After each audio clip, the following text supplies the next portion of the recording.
మనతో పాటు విశ్రాంత కల్నల్ అర్జున గారు అందుబాటులో ఉన్నారు. సార్ నమస్తే సార్. సార్ నిన్న పాకిస్తాన్ మన సరిహద్దు ప్రాంతాల మీద దాడుల నేపథ్యంలో భారత్ వాటిని చాలా ధీటుగా ఎదుర్కొన్న పరిస్థితి, దీన్ని ఎలా చూడాలంటారు? మేడం, ముందుగా ఈటీవీ ప్రేక్షకులకు ఈటీవీ స్టాఫ్ నా నమస్కారం అండి. ముఖ్యంగా ఇక్కడ చెప్పవలసిన విషయాలు వచ్చి మనం ఈ ఒక శ్లోకంతో పాటు ముందుకు పోవాలండి.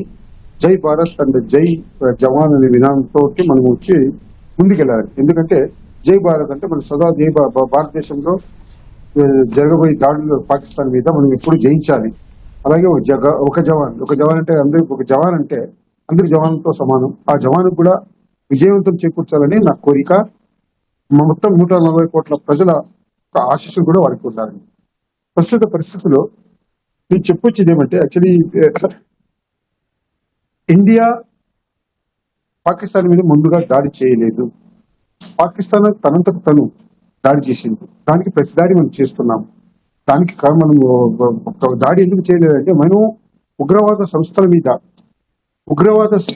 మీద మనము దాడి చేశాము. ఉగ్రవాద సంస్థల మీద పాకిస్తాన్ మీద మనం చేయలేదు. ఇప్పుడు దానికంటే ముందు ఒక చిన్న ఇది దేశ ప్రజలకు అందరికీ తెలియాలండి. ఆ విషయం వచ్చి మీరు ఎలక్ట్రానిక్ మీడియా ద్వారా మీరు తెలియజెప్పాలండి. ఒకటి ఏంటంటే, దేశంలో ఇప్పుడు ప్రస్తుత పరిస్థితుల్లో రియల్ ఫ్యాక్ట్స్ మన ప్రజలు ముందుంచాలండి.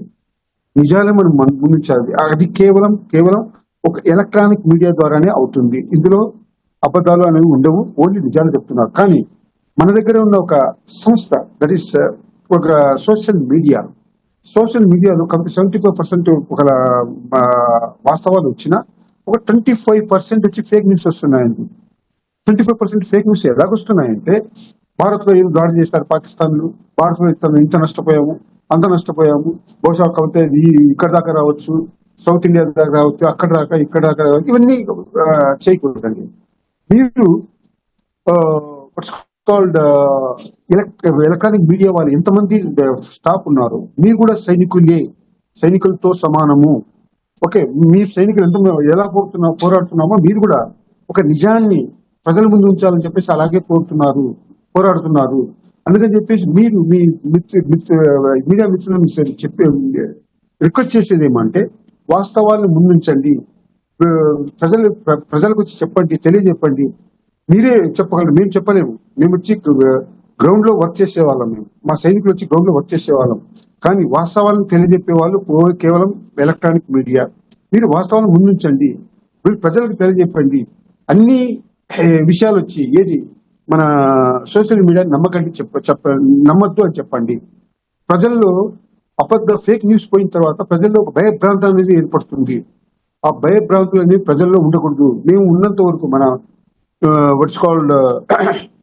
సైనికులు ఉన్నంత వరకు దేశ రక్షణ గురించి భద్రత మేము తీసుకుంటాం, రక్షణ మేము తీసుకుంటాము. ప్రజలు భయపడాల్సిన పని లేదు. దానికి వచ్చి మేమే సంసిద్ధులుగా ఉన్నాము. మన సైన్యము పటిష్టమైన సైన్యము, మన త్రివిధ దళాలు ప్రపంచంలోనే అతి పటిష్టమైన సైన్య దళాలు మన దగ్గర ఉన్నాయి. సో దీని గురించి భయపడాల్సిన, మనం ఎటువంటి భయపడాల్సిన పని లేదు. సో మీరు ఇచ్చే సందేశం వాళ్ళకి పర్ఫెక్ట్ గా ఉండాలి. ఇకపోతే మీరు ఒక క్వశ్చన్ అడిగారు. ఇప్పుడు ప్రస్తుతానికి వచ్చి సబ్జెక్ట్ వస్తాము. పాకిస్తాన్ మన మీద దాడులు చేసింది, అది వాస్తవం. మనం ప్రతి దాడి చేస్తున్నాం, అది కూడా వాస్తవం. ఓకే, పాకిస్తాన్ కి ముందుగా క్లియర్ గా తెలుసు పాకిస్తాన్ తో కవ్యం పొందాలంటే వారు ఇప్పుడు ఉబిలో దిగిపోయారు. వాళ్ళు పాకిస్తాన్ వచ్చి ఉబిలో దిగిపోయారు, రక్షణ కొరకు ఎదురుస్తున్నారు.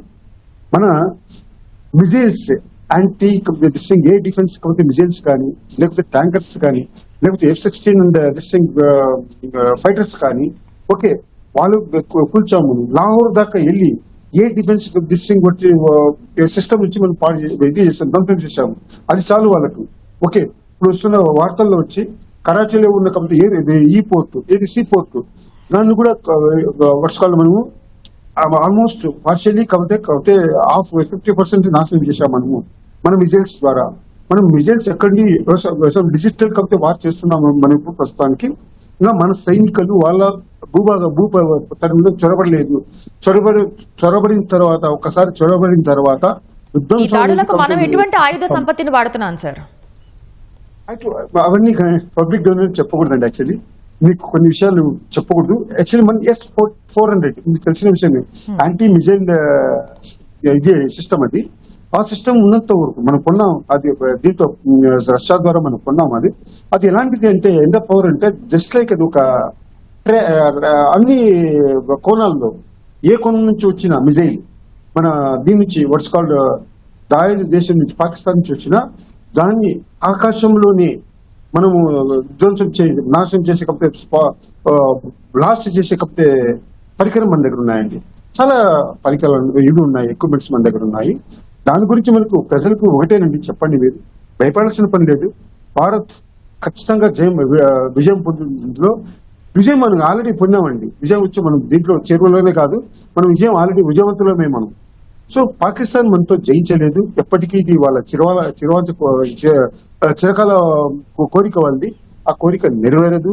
సో మనం ఇప్పుడున్న పరిస్థితుల్లో ప్రజలకి మీరు చెప్పండి, మనము పటిష్టమైన పరికరాలు, త్రివిధ దళాలు, పటిష్టమైన అన్ని కోణాల్లో మనము పకడ్బందీగా పహార కాస్తున్నాము. దేశ రక్షణ కోసము మన జవాన్లు ప్రాణాలు ఇవ్వడానికి కూడా తయారుగా ఉన్నారు. కేవలం ప్రజల నుంచి ప్రజల నుంచి మీడియా సంస్థల నుంచి కోరుకునేది ఏమంటే, వాళ్ళకి మీ ఆశీస్సులు కావాలి. ఎవరైతే కొంత బార్డర్లో యుద్ధం చేస్తున్నారో వాళ్ళకి ప్రజల ఆశీస్సులు ప్లస్ మీడియా ఆశీస్సులు కావాలి. కేవలం వాస్తవాలు చెప్పండి, ఫేక్ న్యూస్ వచ్చి కంటే ఎక్స్పోజ్ చేయకండి ప్రజల ముందు. సో ఇదే నా ప్రార్థన అండి. సార్, కాసేపటి క్రితం కూడా చండీగఢ్ లో సైరన్ మోగించింది వైమానిక దళం. ప్రజలందరూ అప్రమత్తంగా ఉండాలని హెచ్చరికలు జారీ చేసింది. ఈ నేపథ్యంలో పాకిస్తాన్ భారత్ సరిహద్దుల్లో ప్రస్తుతం నెలకొన్న ఈ ఉద్రిక్త పరిస్థితులు ఎటువైపు దారితీసే అవకాశం ఉందంటారు? అదేనండి చెప్తున్నాను కదా, పాకిస్తాన్ ఎటువైపు అంటే యుద్ధం ఆల్రెడీ కంప్లీట్ యుద్ధ సన్నాహాలు అయితే మోగేసేయండి. పాకిస్తాన్ చండీగఢ్ లో కానీ ఎక్కడైనా కానీ అమృత్సర్ లో కానీ ఇవన్నీ బార్డర్కి చాలా దగ్గర, ఎల్ఓసికి చాలా దగ్గరగా ఉంటాయండి. ఎస్పెషల్లీ మెయిన్ బెల్ట్ వచ్చి Jammu and Kashmir plus Punjab and Rajasthan, of course Gujarat కూడా సీ బెల్ట్ ఎక్కువ ఉంటుంది గుజరాత్ లో. సో ఈ ప్రాంతాలన్నీ ఎల్ఓసికి చాలా దగ్గరగా ఉంటాయండి. సో ఏ మిజైల్స్ ఫస్ట్ స్టార్ట్ అయినా అక్కడి నుంచి స్టార్ట్ అవుతాయి. మోక్ డ్రిల్ అని చెప్పాము ఇంత క్రితం. మోక్ డ్రిల్ ఈజ్ నథింగ్, ప్రజలకి అవేర్నెస్ చేకూర్చాలని చెప్పేసి. సైరన్ అంటే ఏంటి? ఆ సైరన్ సపోజ్ మోగించినప్పుడు ప్రజల సంచారం బయట సంచారం వాళ్ళకి ఇది ఉండకూడదు.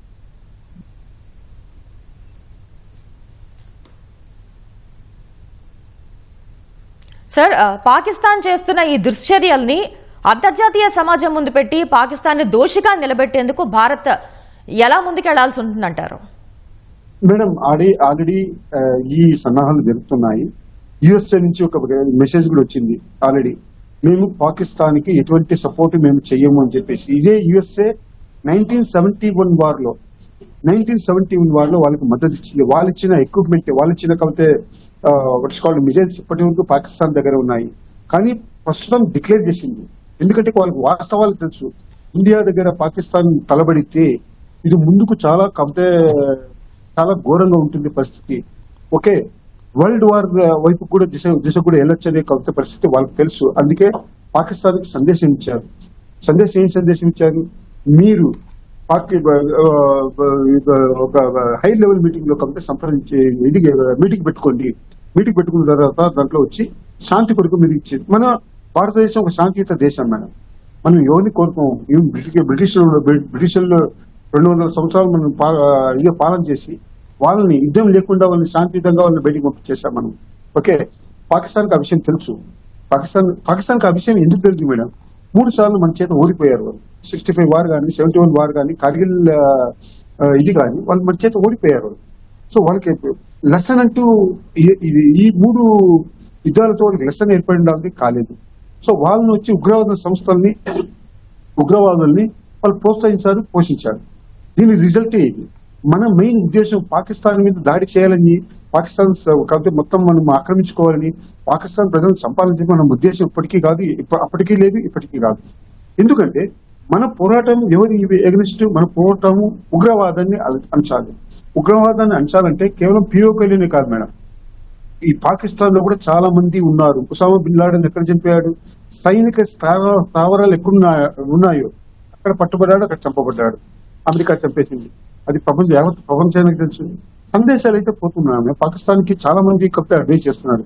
ఒక్క చైనా తప్పనిస్తే చైనా, ఎందుకంటే ఒక మెచ్యూర్ ఒక జెంటిల్మెన్ గా ఒక యుఎస్ఏ ఏం చెప్పిందంటే మేము పాకిస్తాన్ కి ఎటువంటి సపోర్ట్ చేయము, ఎందుకంటే వేరే దేశాలు పాకిస్తాన్ కి సపోర్ట్ చేస్తే మళ్ళీ దానికి వచ్చే ప్రాబ్లం అవుతుంది. సో అందుకని చెప్పేసి వాళ్ళు డిక్లేర్ చేశారు, మేమైతే as being a super power country, being a veto power country, మేము సపోర్ట్ చేయం పాకిస్తాన్ కి క్లియర్ గా చెప్పేశారు వాళ్ళు.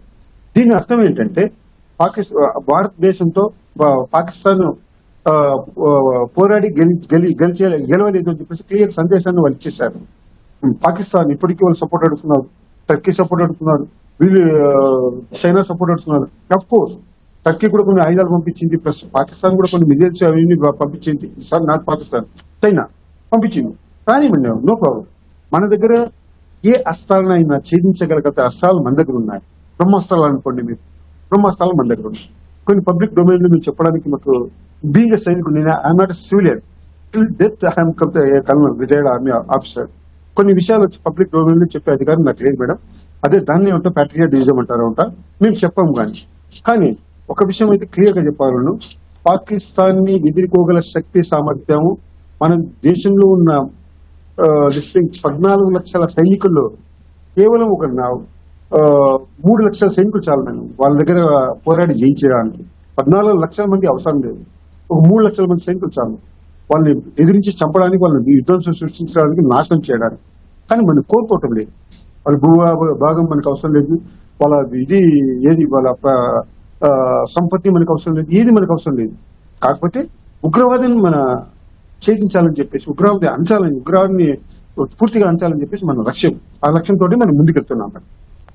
సార్, భారత్ పై చేస్తున్న ఈ దాడుల్లో ఏదైతే ఈ భారత సైనిక శక్తి సామర్థ్యాలతో పోలిస్తే పాకిస్తాన్ కు మన దేశంతో తలపడే అంత సామర్థ్యం ఉందంటారా? ముఖ్యంగా అసలు పాకిస్తాన్ వాళ్ళు భారత్ లో ఈ దాడి చేస్తున్నప్పుడు వేటిని లక్ష్యంగా చేసుకుంటున్నారు సార్? ఇప్పటి వరకు బీఎస్ఎఫ్ సైనిక పోస్టుల మీద ఎక్కువగా దాడులు జరిగినాయి, వాళ్ళు ముఖ్యంగా వేటిని లక్ష్యంగా చేసుకుంటున్నారు ఈ దాడుల్లో? లక్ష్యం మేడం, వాళ్ళ లక్ష్యం బట్టి మన స్థావరాలే వాళ్ళ లక్ష్యం మేడం, మన స్థావరాలు వాళ్ళ లక్ష్యం.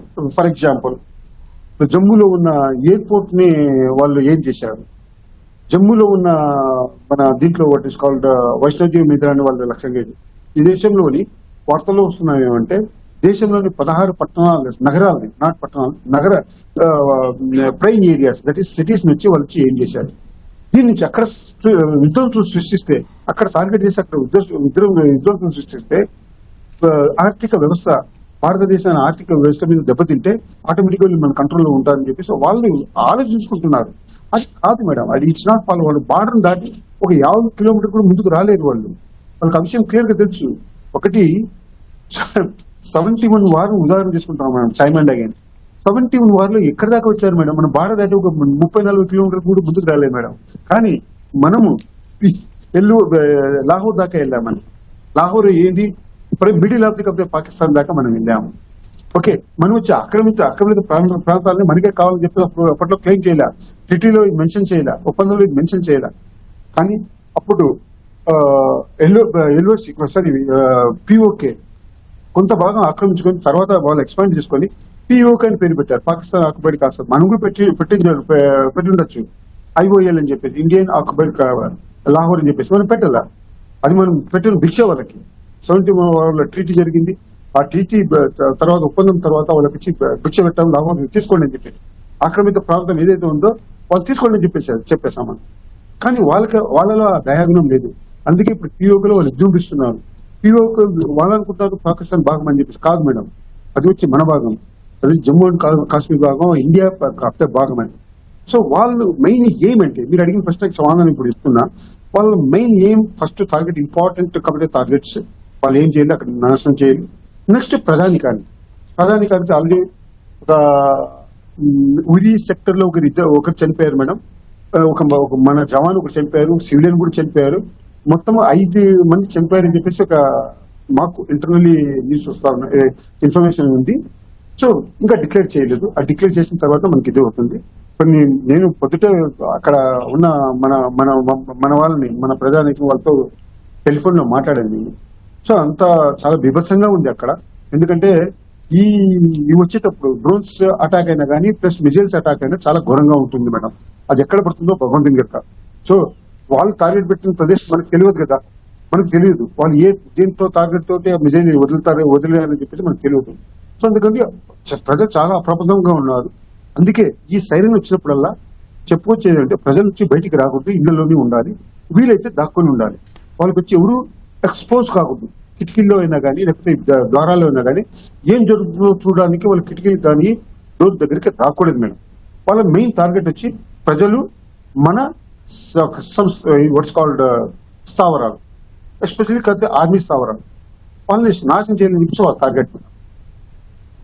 సార్, అయితే గత కొద్ది రోజులుగా చూస్తున్నాం పాకిస్తాన్ కాల్పుల విరమణ ఒప్పందానికి తూట్లు పొడుస్తూనే ఉంది. ఈ నేపథ్యంలో నిన్న భారీ ఎత్తున డ్రోన్లను, అంటే సుమారు 50 డ్రోన్ల వరకు భారత్ అత్యాధునిక ఆయుధ సంపత్తితో నేలకొల్చడం జరిగింది. ఈ నేపథ్యంలో ఇంత భారీ ఎత్తున నష్టం జరుగుతున్నా పాకిస్తాన్కి బుద్ధి రాదంటారా? రాదు మేడం. వాళ్ళకి ఇప్పటికే వాళ్ళు ఆర్థికంగా చాలా డబ్బులు, వాళ్ళ దగ్గర డబ్బులు లేవు మేడం. వాళ్ళ ఫండింగ్ విదేశాల నుంచి ఫండింగ్ వస్తుందని